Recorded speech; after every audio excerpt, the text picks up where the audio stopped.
தேர்தலில் போட்டியிடுவதற்கான வாய்ப்பை வழங்கி இருக்கின்றார்கள்.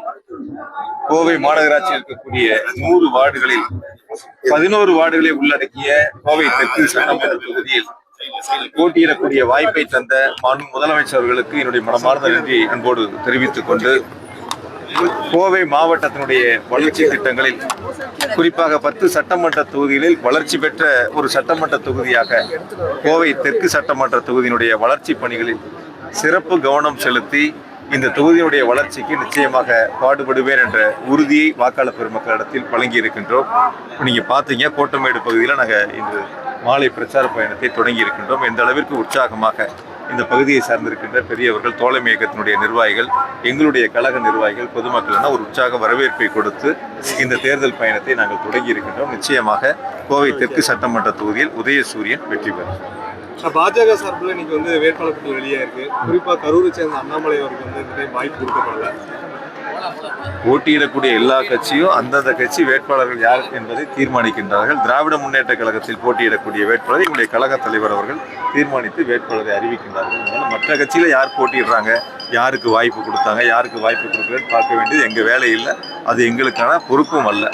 எங்களை பொறுத்தவரை எங்களுடைய இயக்கம் வெற்றி பெற வேண்டும். திராவிட முன்னேற்ற கழகத்தினுடைய ஆட்சி மாண்பு முதலமைச்சர்கள் 2வது முறையாக ஆட்சி பொறுப்பை ஏற்க வேண்டும். அதில் கோவையில் சிறப்பு கவனத்தை நாங்கள் செலுத்தி வெற்றி பெறுவதற்கான பணிகளை முன்னெடுத்திருக்கிறோம். நேற்றைய தினம் பேசின முதலமைச்சர் முதல் சுற்று பயணத்தை நான் வந்திருக்கேன் ஒரு வார்த்தை கொடுத்தேன். 2ஆம் சுற்று எப்போ வரதா இருக்காரு, எந்தெந்த பகுதி? அதாவது நேற்று முதலமைச்சருடைய பேச்சில் நீங்க கவனிச்சிருப்பீங்க. 2021ஆம் ஆண்டு ஆட்சி பொறுப்பேற்று சென்னை தவிர மற்ற மாவட்டங்களுக்கு அதிக முறை சுற்றுப்பயணம் செய்த பெருமைக்குரிய மாவட்டம் கோவை மாவட்டம்.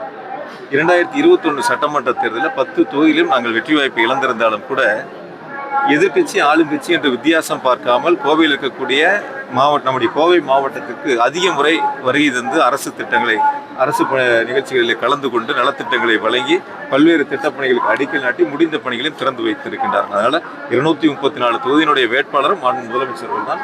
234 தொகுதிகளுக்கும் ஒரு சேரத்தான் மாண்பு முதலமைச்சர்கள் திட்டங்களை வழங்கி கொண்டிருக்கின்றார்கள். அந்த வகையில் இன்னொன்று நீங்க சிறப்பாக கவனிச்சிருப்பீங்க, உரையில மாண்பு முதலமைச்சர்கள் ஆட்சி பொறுப்பேற்று முதல் நிகழ்வாக கோவையில் பங்கு பெறுவேன் என்ற அந்த உரையும் அந்த நேற்றைய பிரச்சார கூட்டத்தில் முன்னெடுத்திருக்கின்றார்கள். ஆகையால கோவையை பொறுத்தவரை ஒரு சிறப்பை பெறக்கூடிய ஒரு மாவட்டமாக முதலமைச்சர்கள் தொடர்ந்து தனி கவனத்தை செலுத்தி வருகின்றனர். முதல்வர் குறிப்பிட்ட மாதிரி உங்களுக்கு ஒரு மிகப்பெரிய சுமையோ இல்லை ஒரு பொறுப்போ கொடுக்கப்பட்டதா நீங்க நினைக்கிறீங்களா? அதாவது நேற்று அவர் பேசும்போதே பாத்தீங்கன்னா உங்களை கரூர்ல கொண்டு கோவையில வச்சதும் கோவையுடைய அடுத்த வெற்றிக்காக நீங்க பாடுபடணும் அப்படிங்கிற மாதிரி ஒரு இலக்கு வச்சு உங்களை பயணிக்க வைக்கல. எங்களுடைய தலைவர் எங்களுக்கு என்ன கட்டளைகள் இடுகிறார்களோ அந்த கட்டளைகளை நிறைவேற்றுவது எங்களுடைய பொறுப்பு. நாடாளுமன்ற தேர்தலில் அண்ணா கருணாநிதி ராஜ்குமார் அவர்களுக்கு வாய்ப்பு கொடுத்தாங்க. அவங்க மிக சிறப்பாக வாக்காளர் பெருமக்கள் ஆதரவை கொடுத்து வெற்றி பெற்று நாடாளுமன்ற உறுப்பினராக பணியாற்றி கொண்டிருக்கின்றார்கள்.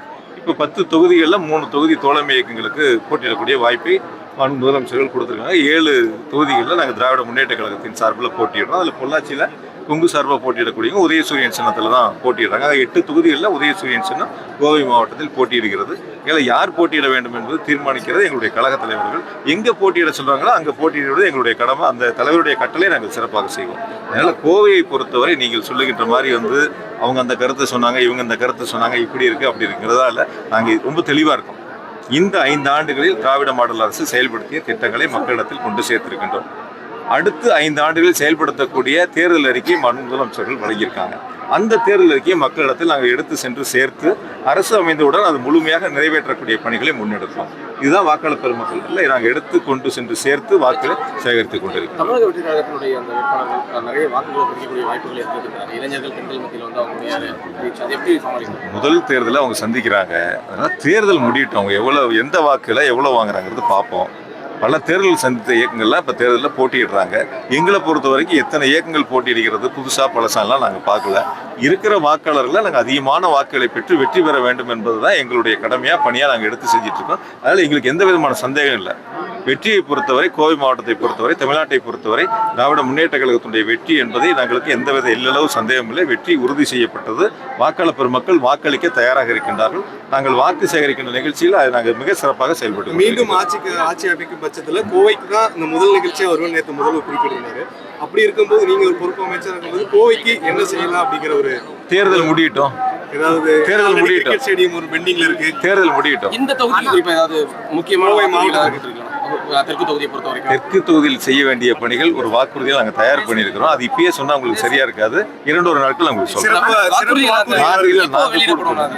நான் உங்களுக்கு கொடுக்குறேன். தேர்தல் வாக்குறுதி நான் தனியாக உங்களுக்கு பிரஸ் மீட் வச்சு தான் கொடுக்க போறோம். வாங்க.